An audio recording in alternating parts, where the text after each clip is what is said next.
everybody, welcome back to my channel. Today's video is going to be the first week of homeschool vlog style. So I thought it would be fun to bring you guys along and share what the first week of the 2025-2026 homeschool year looks like for us. It's going to look different than it has in years past. Normally we would kick off our homeschool year with like a big trip or a fun field trip on the first day or something like really unique. Unfortunately, that's not going to happen. So we had a lot of like outside commitments that were already scheduled that are happening. So we are going on a field trip on Friday, but we will be home Monday through Thursday because we have like classes that are scheduled and happening and appointments that we have to be at. So it's going to look a little different than it has years past, but hopefully we can still find a way to make it fun. Monday was our first official day back to homeschool, so we started the morning with a few simple back to school gifts to make it feel special. Emily opened some new graphic novels, a couple of fresh games will rotate into our shelves, and a few creative items like puzzles, Legos, and some new fidgets to help her focus while learning this year. Once she had a chance to look through everything, we sat down together and walked through her curriculum for the year. Nothing formal, just a quick overview so she could get a feel for the rhythm and structure. We logged into any online platform she'll be using, checked passwords, and made sure everything worked smoothly so there wouldn't be any surprises later. After that, we did a abridged basket time to ease back into our routine. We read 2 chapters from How Teens Win by 𝐂𝐴, which she picked as her personal growth book to start the year. Then we jumped into our unit study read aloud, The Red Pyramid from 𝐂𝐴 Chronicles. I read 2 chapters aloud while she colored, which has become her go-to way to stay engaged. We also stepped outside to take her traditional first day of school picture. We've taken one every year since she was little, and even though she's getting older, it's still something we both enjoy looking back on. She wrapped up the day with a Dungeons & Dragons class on OutSchool, which is a great creative outlet and social time for her. Then, to celebrate the new school year, we made our own pizzas for dinner.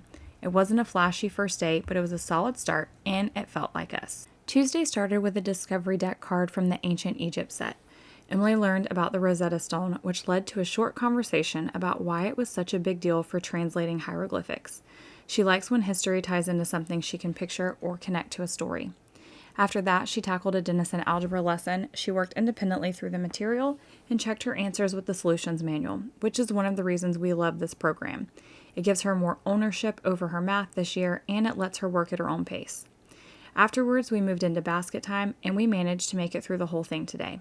We read from A Year of Positive Thinking for Teens, did This Day in History, 5 science facts a day, and an animal a day. Our loop subject was manners, so we pulled out modern manners for teens. We also read 1 chapter from How Teens Win and 2 chapters from The Red Pyramid. Emily worked on some clay creations while I read. She was making a birthday present for her cousin, and it was a fun way to keep her hands busy during our read-alouds. After lunch, we had an eye appointment, just routine checkups, and in classic Emily fashion, she picked the exact same glasses she already had. We laughed about it, but hey, when you know what works, you stick with it. Later that afternoon, we worked on her summer newsletter. She used the template that we created in Canva, updated the photos and text, and personalized it for family and friends. Then we printed it out, stuffed the envelopes, and got it all ready for the mailbox.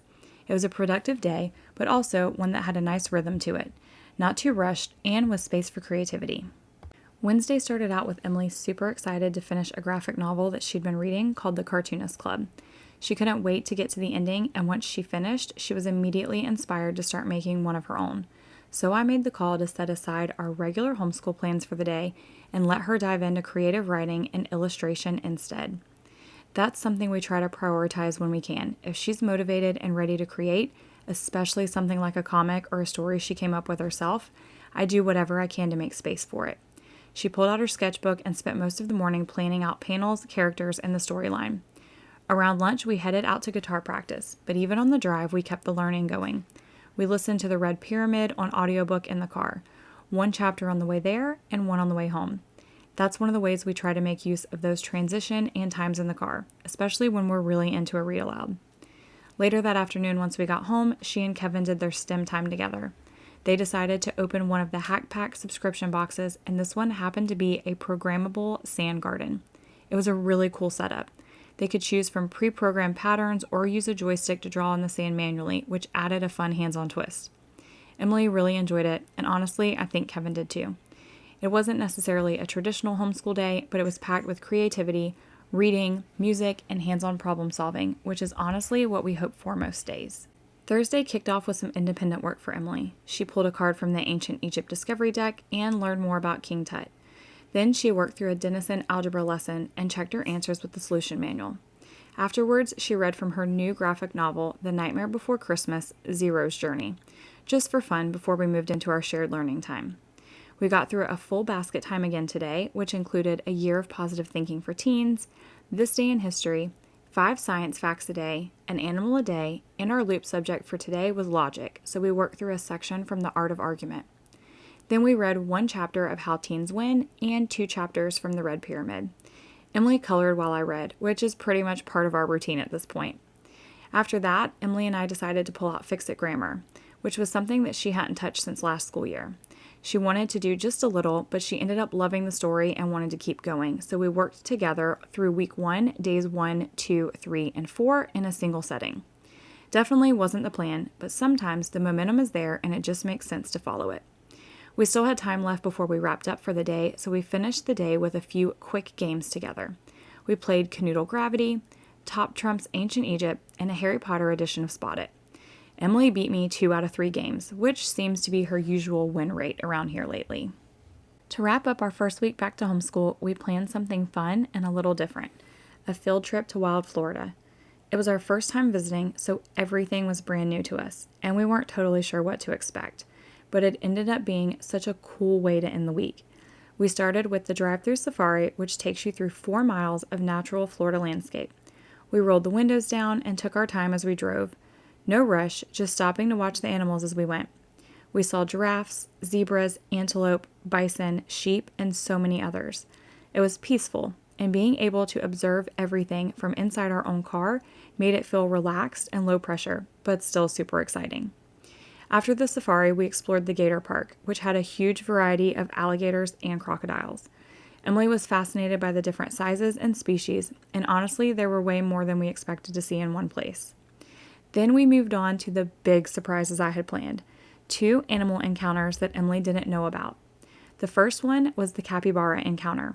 We all knew that capybaras were the largest rodent in the world, but we didn't fully realize just how big they are until we were standing right next to them.